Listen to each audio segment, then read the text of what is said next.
Thanks for coming out today. I'm really excited to be here. That was a great introduction, and if you couldn't tell, I am a hiker. I mean, that's what I do. That's what I love to do. It's what I dream about doing. And at this point, I have hiked over 12,000 miles on 6 different continents. The one continent I have not been to is Antarctica, and I hate cold weather, so I don't know that I'll ever go. But out of all the places where I have hiked and where I've traveled, the path that means the most to me is the Appalachian Trail, because it's changed my life. And I've now actually hiked the entire Appalachian Trail 3 separate times. And it was the most recent time in 2011, like Carol Ann mentioned, that I set the overall record for both men and women, and for 46 straight days I averaged 47 miles a day, which is crazy, right? I think we can all agree that that is crazy. But we can probably also agree that a journey of any distance or any speed always starts with a single step. And my first step into the wilderness took place when I was 21 years old. I had just graduated from college, and like a lot of recent college grads, I had absolutely no clue what it was I was going to do with my life. So I needed time and I needed a place to figure things out. And I grew up in Henderson County.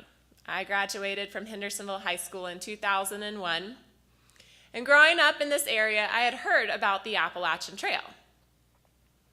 Now, I had never set foot on it before. In fact, I had only spent 3 nights in the woods my entire life.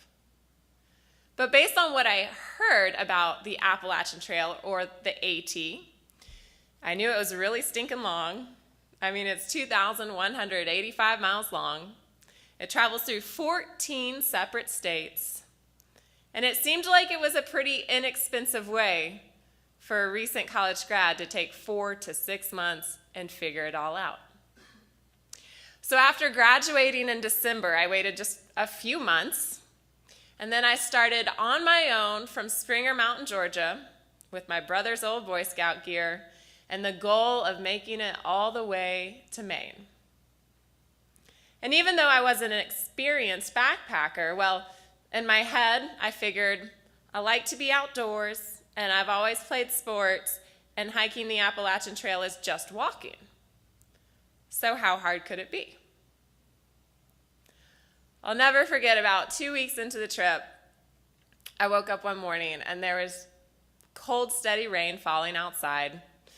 And the last thing I wanted to do was crawl out of my tent and start hiking. But they have this great expression on the trail that the hikers say when they start in Georgia and they're working their way up to Maine, and it goes, "No rain, no Maine." So if you're not willing to hike in the rain, you won't make it to Maine, and that's what I told myself over and over and over. And finally, I crawled outside, I packed everything up, and I started hiking down the trail. And I was hungry, because I'm always hungry when I'm hiking. And so I pulled out an energy bar from my pack. But my fingers were so cold and numb that I couldn't even open the wrapper. So I tore it open with my teeth. I took a big bite, or I tried to take a big bite, but it was so cold that my energy bar was frozen solid. So at this point, I am hiking down the trail in the pouring down rain, and now I'm licking my energy bar like a popsicle. And I was thinking to myself, this is not the adventure I had in mind. And I promise you, I wasn't hiking quickly that day. In fact, I was just dragging my feet until later that afternoon, when the cold, steady rain turned into a thunder and lightning storm. And this was my first electrical storm on the trail, and so I was terrified. I mean, it sounded like it was right on top of me, and all I could think about was getting to someplace safe. And the Appalachian Trail is unique because it actually has shelters all along the route. About every 7 or 8 miles, there are these 3-sided wooden lean-tos, and they are not fancy. They're usually filled with mice and filled with other hikers. But I knew I was getting close to a shelter, so I went as fast as I could, and when I made it there, I thought, phew, I'm safe. And so the next thing I did was I took off my pack and I dug inside for the trash bag that protected my one spare set of dry clothes, which I only wear at night. And then I took my change of clothes behind the shelter where I could change in privacy away from all the other hikers. So there I was, behind the building. But I was still hugging up against the wooden boards of the shelter because there was this thin strip of roof over my head that was keeping me dry. And as I was taking off a cold, wet fleece and reaching my hands into the air, at that exact moment, a lightning bolt hit the roof of the shelter, and then it went through my body to the ground.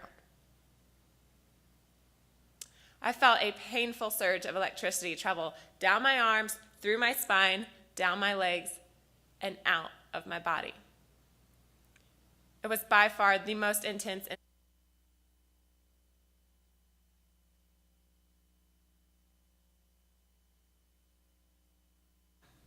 And I'm an optimist, and so looking back, I can say there are two good things about being struck by lightning.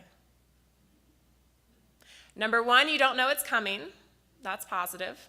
Number two, it happens really fast. So by the time I could even figure out in my head what had just occurred in my body, the pain was gone.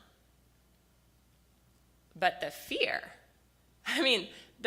remained.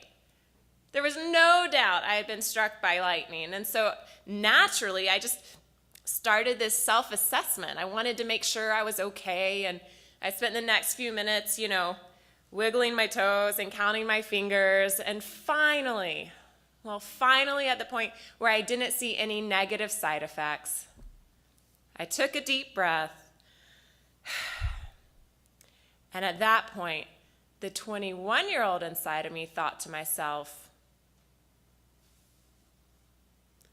cool, there I was, week 2 of the trip, and I had just survived a lightning strike, and because I didn't see any negative side effects, well, of course I wondered, gosh, maybe I'll wake up with a blonde streak in my hair, or different colored eyes, or the gift of telepathy.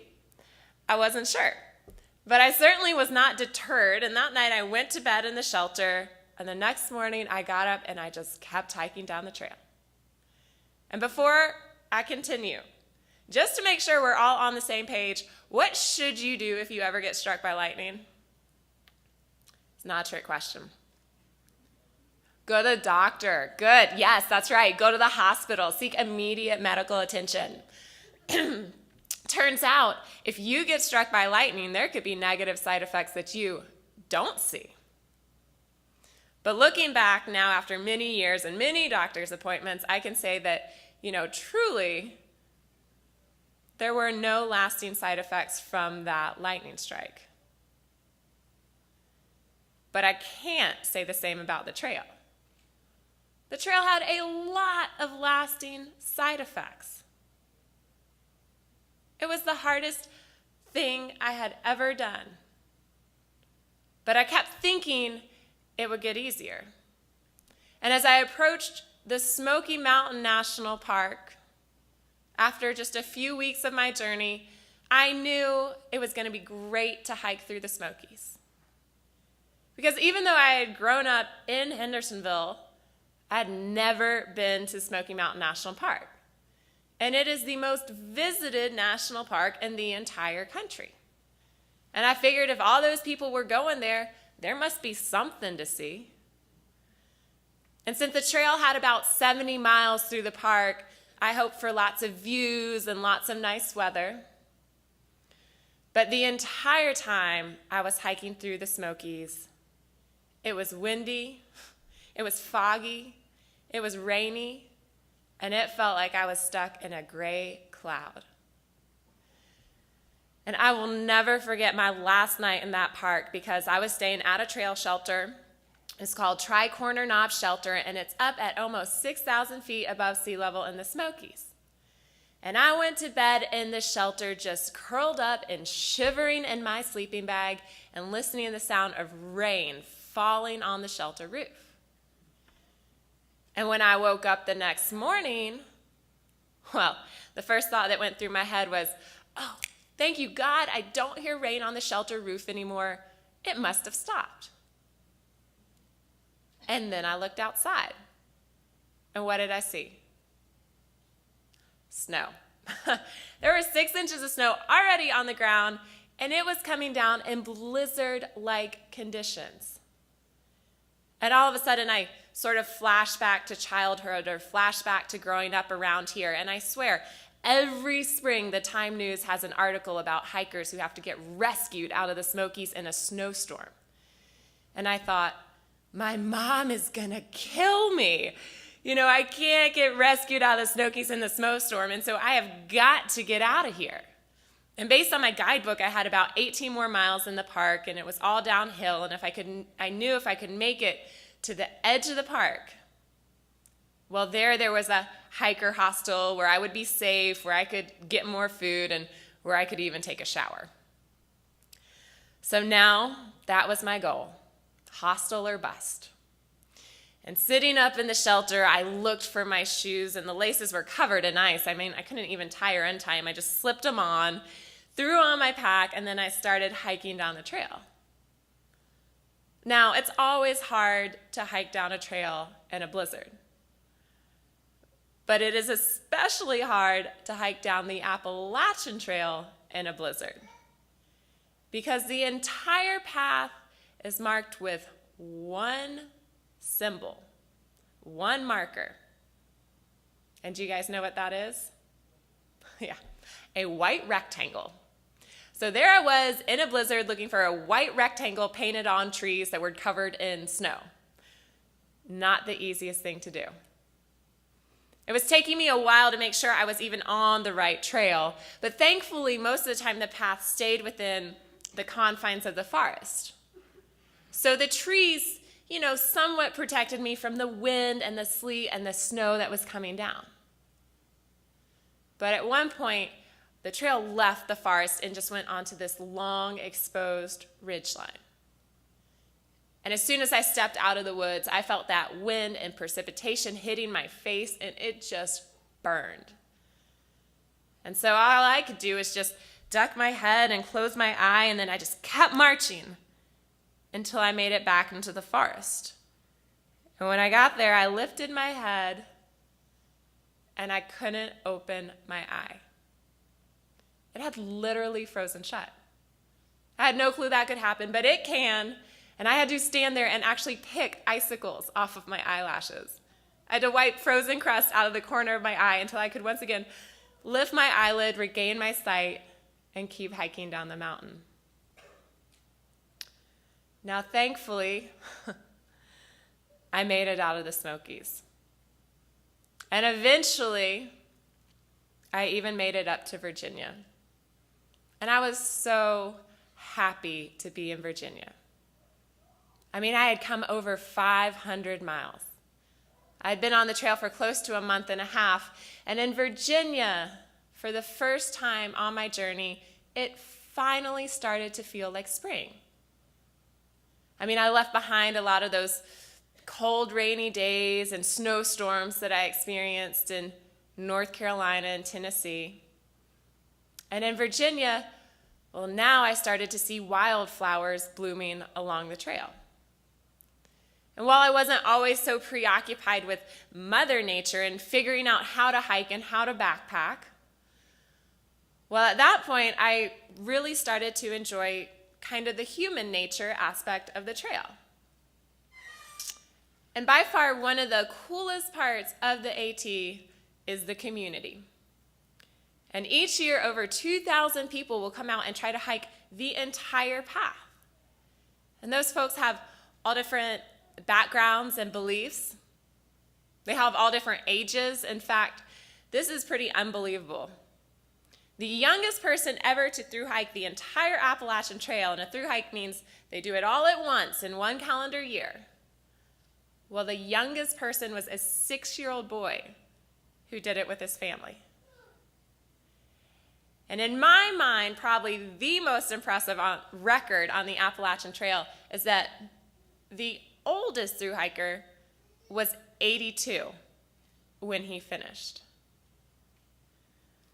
But within that wide range, the two main groups on the trail are folks right out of college and then individuals who have recently retired, because those are the times in life where you can go and take a 5-month hike. And what I discovered on the AT is that that's a really special combination. I mean, as a 21-year-old, I was relieved to meet other people my age and realize that they didn't have it all figured out either. But more than that, I was really blessed to spend a lot of time, a lot of miles with folks in their 50s and 60s and 70s, and they had a lifetime's worth of experience and wisdom. And on the trail, they had time to share their stories. See, the trail doesn't just teach you to be a good listener, it forces you to be a good listener. Because out there, conversation is your entertainment. And without everyday distractions, without cell phones or TVs or homework or work commitments, you get to know people really well, really quickly. So a lot of times after I spent a half day or a full day with another hiker, when we parted ways, I felt like I knew them as well as someone I had known my entire life. And I love that about the trail. And so almost always when I came across a new hiker, we would spend a few miles or a full day together. But at the end of that time, usually I was ready to go off on my own once again. So in Virginia, I came across a young man who was around my age, and we spent most of the afternoon walking together and talking together, and he was a pretty interesting fellow. But by the end of the day, I knew that I was ready to part ways and go on my own. So I tried all my normal rituals or my routine to split up, and nothing seemed to work. It became very clear that this guy really wanted to keep hiking with me. And being from the South, I'm not always very good at being direct. And I didn't want to hurt his feelings, and so I just decided to, leave some hints or some verbal clues about how I felt. And so I turned to this other hiker and said, gosh, you know what? I really like hiking by myself. And he turned to me and he said, yeah, me too. And he kept following me. So a little while later, I decided to try again. And this time I turned and said, gosh, I am so glad that I don't have a hiking partner. And he looked at me and he said, yeah, me too. And he kept following me. And he kept following me for 6 days. And I tried everything I could think of. Besides the hints and clues, I tried hiking really, really fast, but he kept up. So then I tried to hike really, really slow so he would get bored and want to go ahead. But turns out he was very patient. So finally, after nearly a week of this, I was fed up, I was frustrated, and clearly I was desperate. Because when there was a brief break where I didn't see him right behind me on the trail, I thought to myself, this is it. This is my chance. I have got to escape. And what do you do if you're trying to escape from someone on the Appalachian Trail? Most people say run or hide. And that's exactly what I did. I ran off the trail. I got on all fours. I climbed underneath a rhododendron tree. And I was laying there with my face pressed against the dirt, looking up at the trail, praying this guy was going to pass without seeing me. When all of a sudden I realized,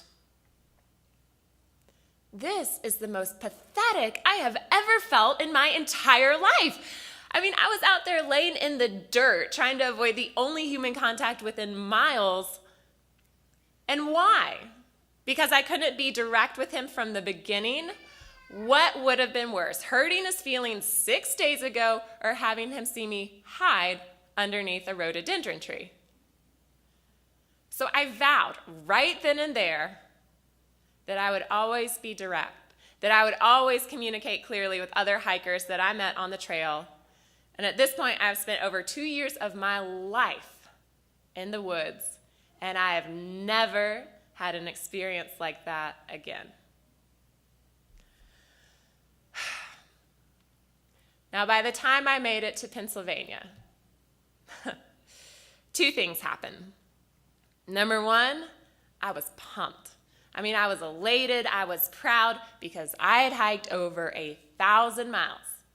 I had come halfway, and that seemed impossible before I started this trip. The only problem was, those 1,000 miles had been the hardest thing I had ever done in my entire life, and I still had over 1,000 miles left to go. So I was proud, but I was also demoralized. And to add to that, Pennsylvania is one of the toughest states on the trail. Mentally, it's very hard to be in the middle. And physically, it's hard because Pennsylvania is known for rocks.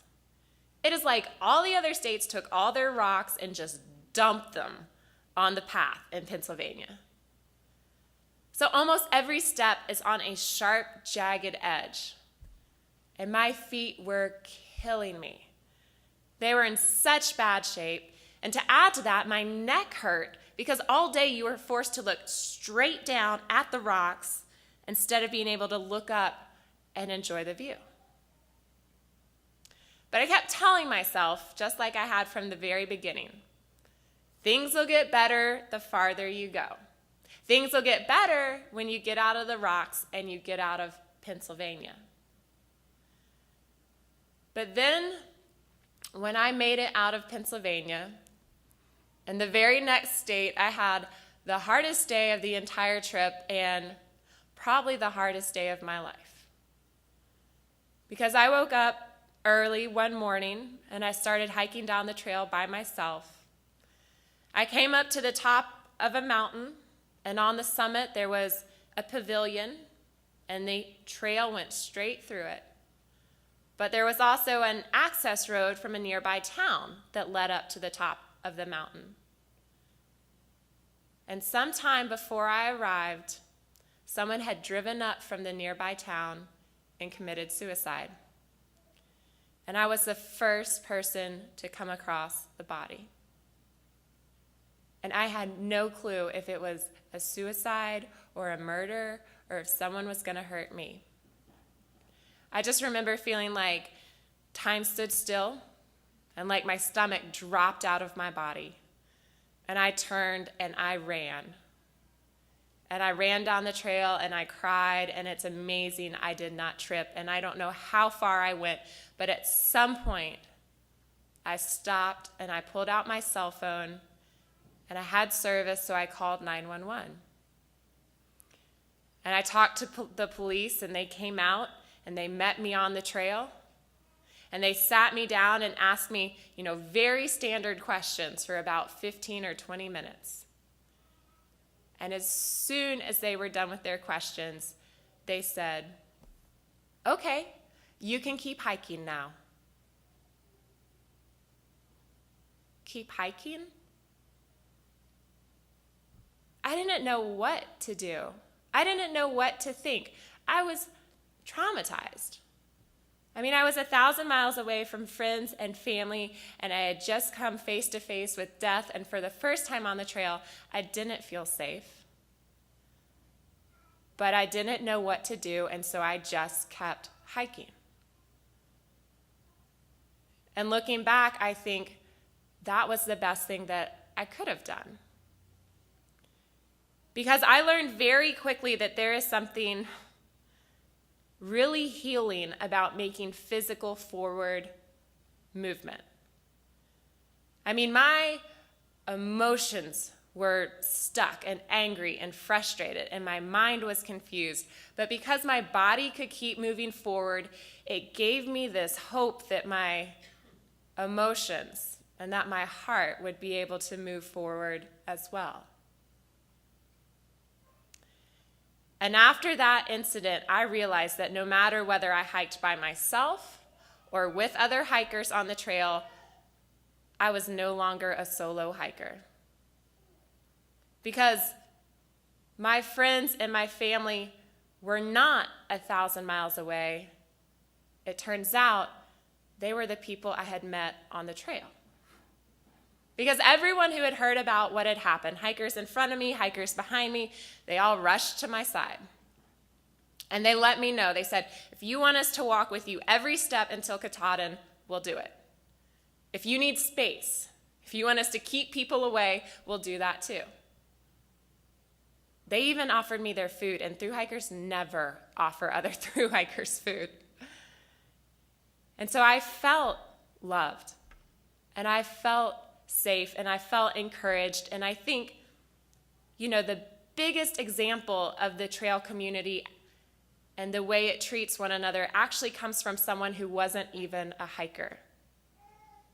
But after that experience, there was a young man on the trail nearby me, and he had family that lived off the trail in Connecticut. And when his mom heard what had happened, she came to the path not to see her son, but to see me. And she took me to her house and laid me on her couch and put a buffet of food in front of me and stationed her black lab right beside my hand so he could just sort of lick it all day long. She did all my dirty, stinky hiker laundry, and she made me feel like I was her daughter. And it's funny that the hardest thing I've ever dealt with on the trail, and the scariest thing that I've ever dealt with on the trail, didn't make me feel less safe in the wilderness. It actually restored my faith in humanity. But I'm going to be honest with you. After that point, I felt pretty entitled. And I felt entitled to start, so now it was extra bad. Because after everything I had been through, after the lightning storm and the blizzard in the Smokies, and now a suicide, I deserved wildflowers and a red carpet all the way to Katahdin. But then I got into Massachusetts, and my first day in MA, and up until that point, by the way, I'd only had 2 bug bites the entire trip. My first day in MA, I got 137 mosquito bites. And I counted twice, so I know. And that was before getting up into, New England and Vermont, where I discovered a new insect called a black fly, which in my opinion is way worse than a mosquito because they still bite, but they're smaller than mosquitoes, so they can actually get under your clothes and in your hair. And I will never forget, I was in Vermont, and that was not cold. It was about 100 degrees and high humidity, and I was surrounded by a cloud of black flies, and all I wanted to do was quit. I had come through 12 states. I was so close to the end, but I was miserable. And that day I decided to get off trail and go in town and get a motel room and just honestly think about whether or not I would even go back to the trail. And I want to read a passage from Becoming Odyssa about that day when I went into town.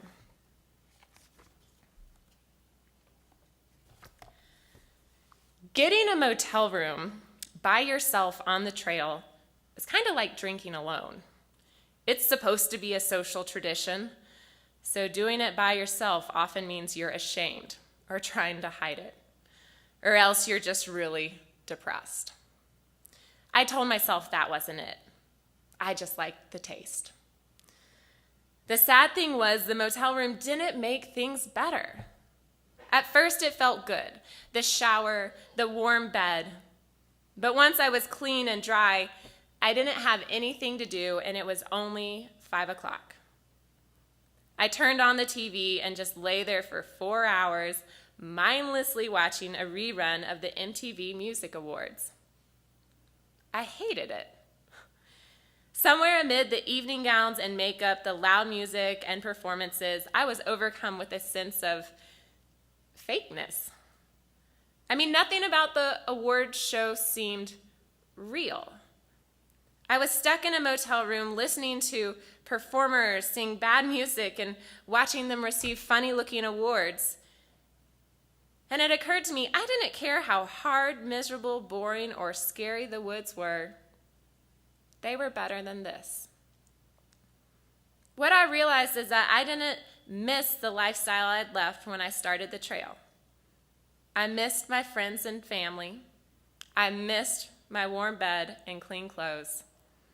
But I would rather watch a sunset than watch TV. I would rather walk than sit in an office all day. And I would rather sing out loud to myself on the trail than watch the MTV Music Awards. What I finally realized in Vermont, well, it's something that should have occurred to me back in Georgia. Because what I finally realized is that the trail wasn't going to get any easier. The trail was innately hard, and it was going to be difficult from the beginning all the way to the end. But I finally accepted that on the trail, I was not in control. And feeling entitled just made everything worse. Because on the trail, I couldn't change the weather, I couldn't make the mountains any lower, and I couldn't do anything about the insects. But I could control my attitude. And when I realized that, it's funny because things immediately got better and they started to feel easier. Now I no longer tried to fight the trail, I just flowed with it. And the two toughest states are New Hampshire and Maine. But they ended up being my two favorite states of the entire trip. And I'll never forget the hardest mile of the Appalachian Trail is right in between Maine and New Hampshire. And it's called Mahoosic Notch, and it's basically a boulder field stuck in between a narrow gulch. And there's no hiking through there.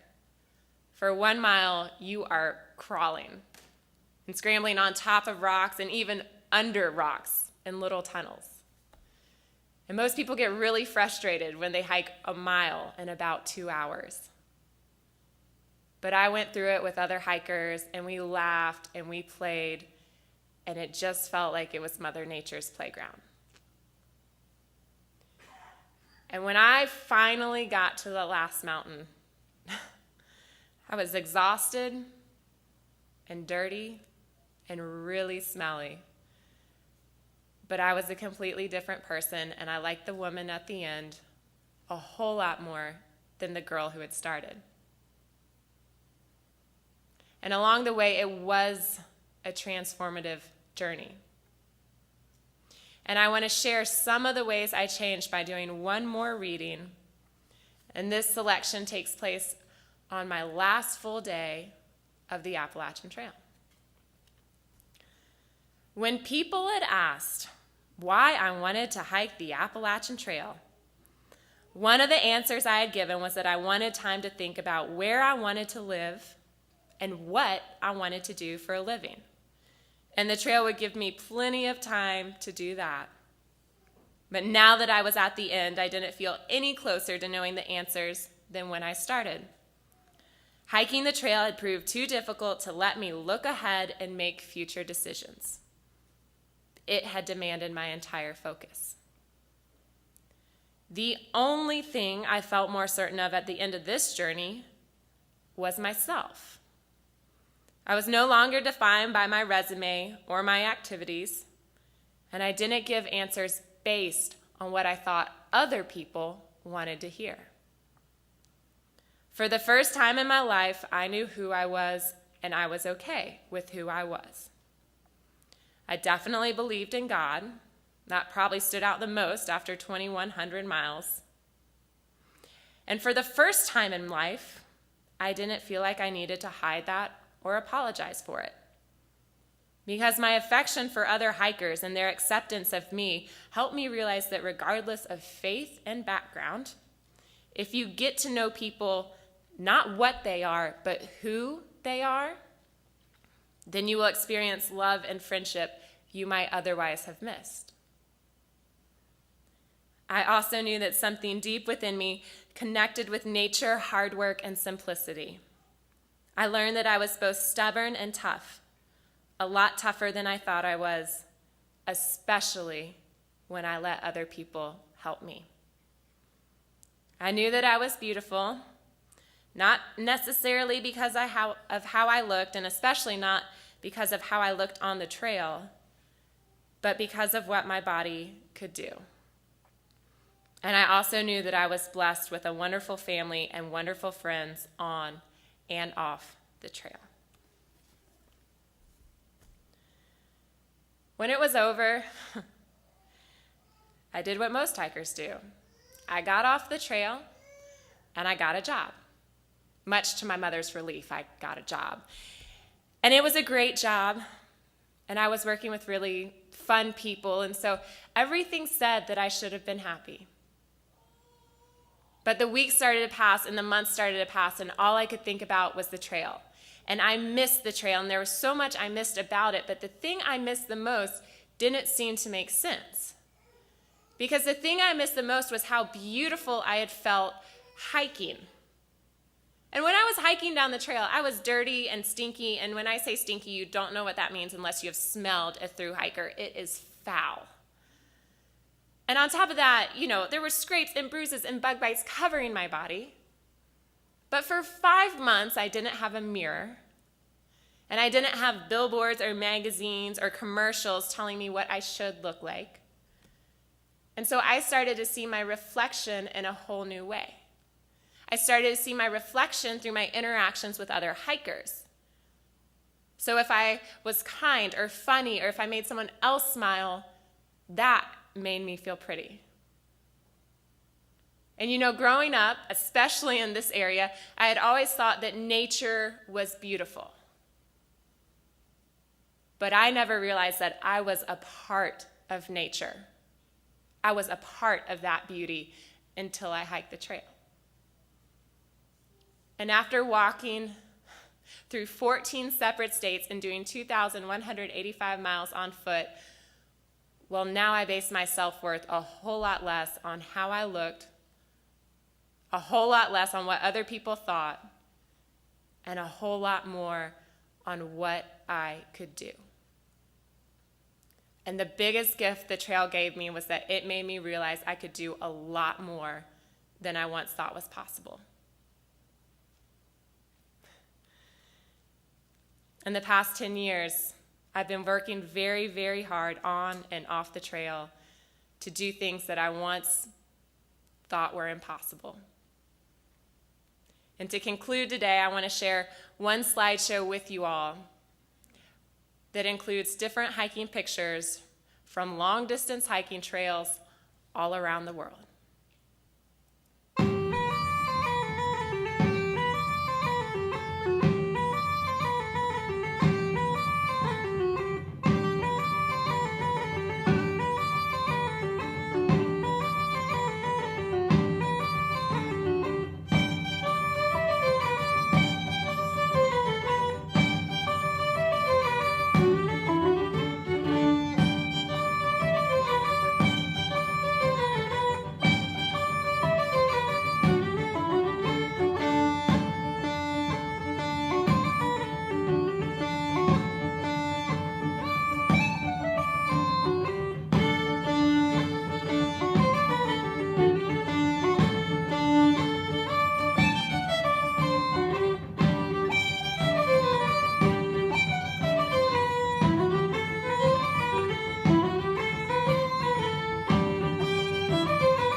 So my favorite part of any talk is actually to leave a few minutes at the end to take questions. And if you can't tell from reading Becoming Odyssa, I am an open book. So if you have anything you want to ask, either about Becoming Odyssa that maybe I didn't cover, or about the overall record, which is the focus of my new book called Again. And again, it was pretty intense. It was 47 miles a day for 46 straight days on the Appalachian Trail. Or if you want to ask about my hiking company, where we try to get other people outdoors through writing, speaking, and guiding, feel free to raise your hand. Any questions? This is my favorite part. Y'all got to ask questions. I give points to people who ask questions that I've never heard before, because I've heard a lot of questions at this point. Oh, I can see hands. Okay, in the back, yeah. Yeah, I went to Machu Picchu, so I did the Inca Trail to Machu Picchu in Peru, but I also went to what a lot of people consider to be the deepest canyon in the world, which is called Cotahuasi Canyon, and it's in the southwest corner of Peru, and that was really cool. I mean, the Inca Trail is great, but you go with a lot of Americans and Europeans, and it's pretty touristy. You have to take a guide. But when I was in Cotahuasi Canyon, I went 8 days without hearing English, without seeing a single white person, and it's not a hiking trail, they're trading routes, which are dirt paths. But I was going to villages where there were 20 people or 200 people, and they were all living in mud huts and living out of the land, and it just felt like this place removed from, time and technology. And that was one of the coolest experiences hiking I've ever had. I couldn't hear that. Could you say it again? Yep, so far, but I'd love to go back. Other questions? Yep. Yeah, in the book here, you talk about you met somebody on the trail who was diabetic. Mm-hmm. How did she continue to control her diabetes?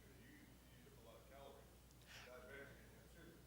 Yeah, I've actually met multiple diabetics on the trail. So I know that you can hike and still monitor diabetes, and you have to pay close attention to, your medicine and also your diet.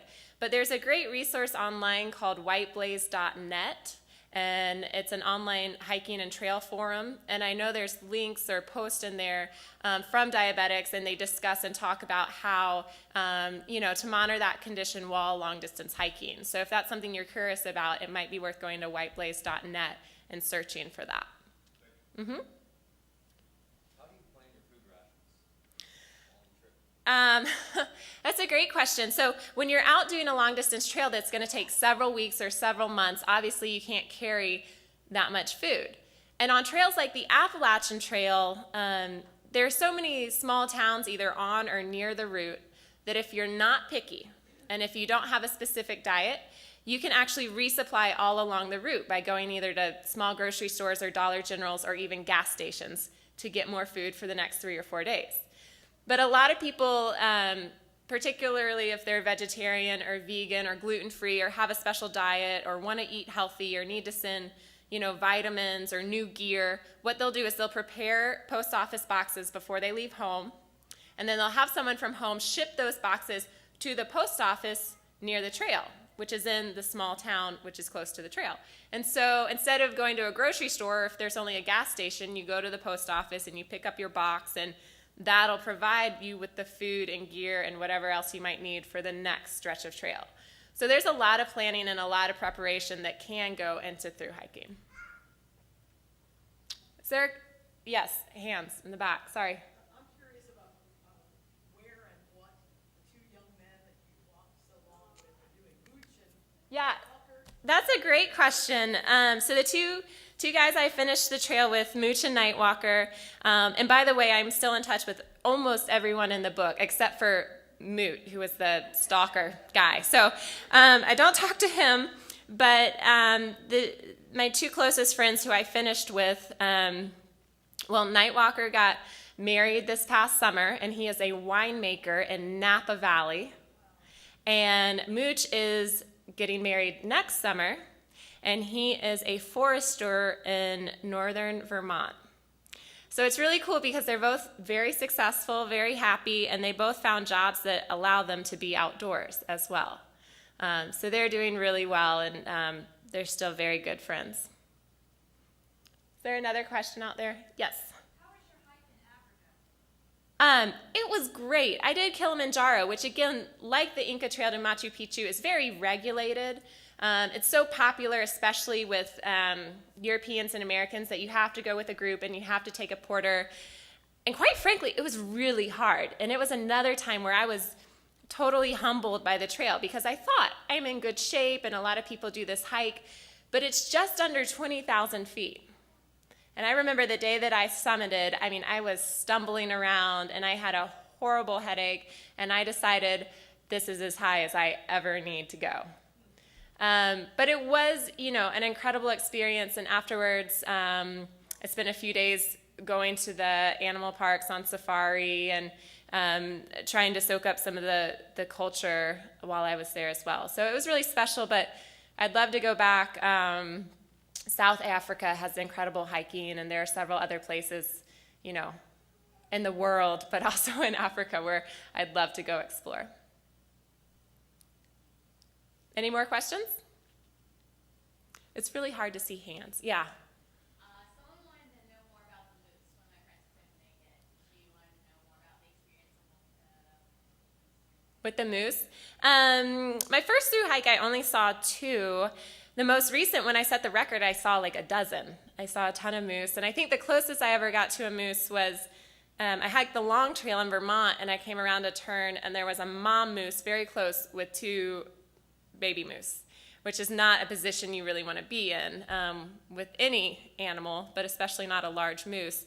So I was still at first, and then I started to back up very slowly. And actually, I don't know if this helps or not, but I like to talk in like a really soothing voice so that they know I'm not aggressive.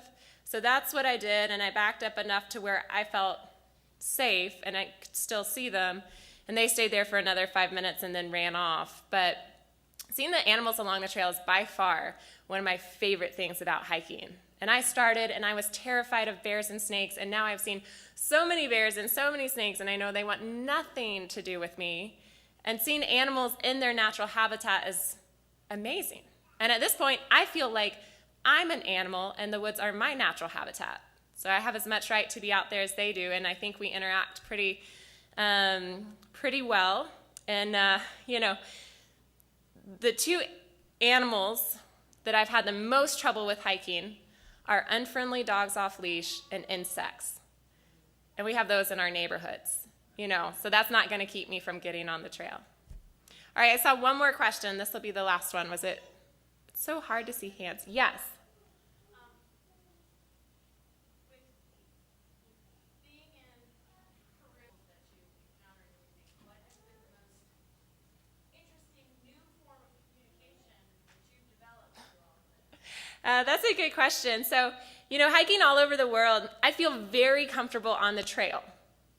Like when I'm on the trail, it's like I speak that language. I know what to do out there. I know how to stay safe and how to set up my tent and cook food. But off the trail, it can be very difficult or very amusing. And I remember one time, my husband and I hiked in Spain, not this past summer, but the summer before. We hiked from the Mediterranean to the Atlantic through the Spanish Pyrenees. And we both speak a little bit of Spanish, but we were in an area where they actually spoke Catalan, I think. So there was a huge language barrier, and we were trying to communicate off trail because we had just gotten off, and we were dirty and stinky and famished, and I was pregnant, and it was not a good scene. But we really wanted to eat, and we needed to take a shower. And my husband was trying to communicate that to this hostel owner, and I walked in, and he was just going, and I swear the lady thought we needed her to feed a monkey. Like, that is how she looked at him. Like, what are you trying to say? Because, can you feed our monkey? And finally, after quite a while, we got our food and we got a shower. But it's amazing how much you can communicate with a smile, honestly, and with gestures. And again, hiking has really restored my faith in humanity because people have been so helpful and so kind to us all over the world. So on your way out, if you're interested, as you guys leave, we'll play one more slideshow with photos from the overall record on the Appalachian Trail. Thank you guys so much for everything.